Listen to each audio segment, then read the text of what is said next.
Chapter 4 सच्चाई और सन्नाटा। विराट की जिंदगी अब दो हिस्सों में बंट चुकी थी, दिन में काम और रात में सपनों की जद्दोजहद। लेकिन दिल के किसी कोने में अब भी मियाँ की कमी उसे खा रही थी। एक शाम वह पुरानी कॉफी शॉप के पास से गुजरा, वही जगह जहां कभी मियाँ के साथ घंटों बातें होती थी। वही हंसी, वही ख्वाब, वही वादे। आज उस सब की जगह खामोशी थी। उसके कानों में अब भी मियाँ की आवाज गूंज रही थी, विराट, प्रैक्टिकल बनो, जिंदगी सिर्फ जज्बात से नहीं चलती। उसने आंखें बंद की, दिल में टीस उठी, काश वो समझ पाती कि मेरे लिए ये सिर्फ जज्बात नहीं, मेरी रूह है।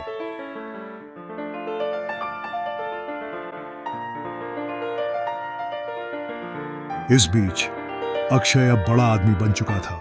सोशल मीडिया पर उसकी फोटोज, महंगी गाड़ी, शानदार घर और दिखावटी मुस्कान, सब कुछ। विराट ने उसे एक बार फोन किया, भाई अगर थोड़ा सपोर्ट मिल जाए तो मेरा प्रोजेक्ट उड़ान भर सकता है। अक्षय ने ठंडी हंसी के साथ जवाब दिया, विराट, बिजनेस दिल से नहीं दिमाग से चलता है। तू अब भी सपनों के पीछे भाग रहा है, ग्रो अप यार। उस पल विराट को एहसास हुआ कि दोस्ती अब सिर्फ दिखावे तक रह गई है। जब तक कामयाब नहीं होते, लोग हमें मजाक समझते हैं।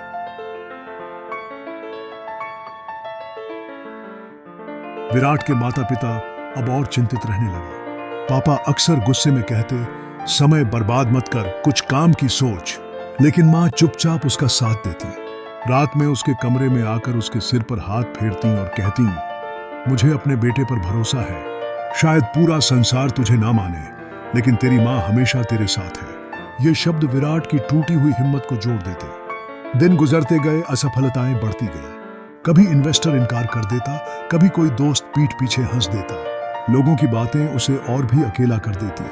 रात के अंधेरे में वह छत पर बैठकर आसमान देखता और सोचता, क्या सच में मैं गलत हूं, या ये दुनिया ही मेरे सपनों से डरती है। उसकी आंखों से आंसू निकलते, लेकिन होंठों पर वही पुरानी पंक्ति बार बार आती, हमारे साथ चलोगे तो फिर जमाने के साथ नहीं चल पाओगे।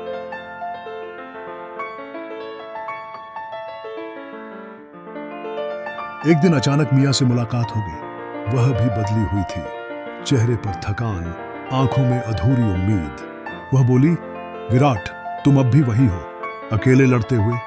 लेकिन कभी सोचा इस लड़ाई में खो क्या रहे हो?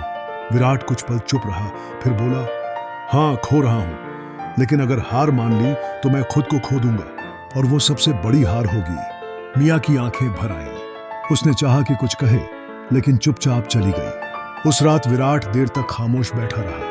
न कोई दोस्त, न कोई सहारा, सिर्फ माँ की दुआएं और अपने सपनों की अधूरी तस्वीर। और तभी उसने ठान लिया, अगर पूरी दुनिया भी मेरे खिलाफ खड़ी हो तो भी मैं अपने सपनों की लड़ाई अकेले लड़ूंगा, क्योंकि यही मेरा सच है।